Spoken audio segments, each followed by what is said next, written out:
Okay, this is still the volcano, and we have fast ferry to Yakushima.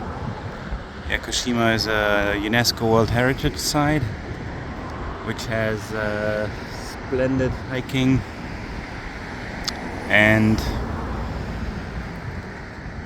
is about an hour and a half, about an hour 15 minutes from Kagoshima with the fast ferry.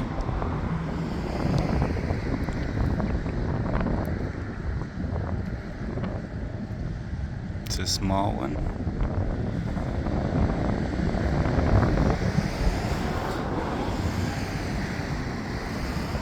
And there are canoes. Canoes.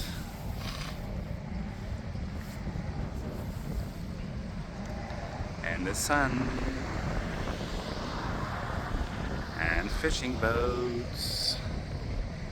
And sailing boats. And small fishing boats. And big fishing boats. And the volcano.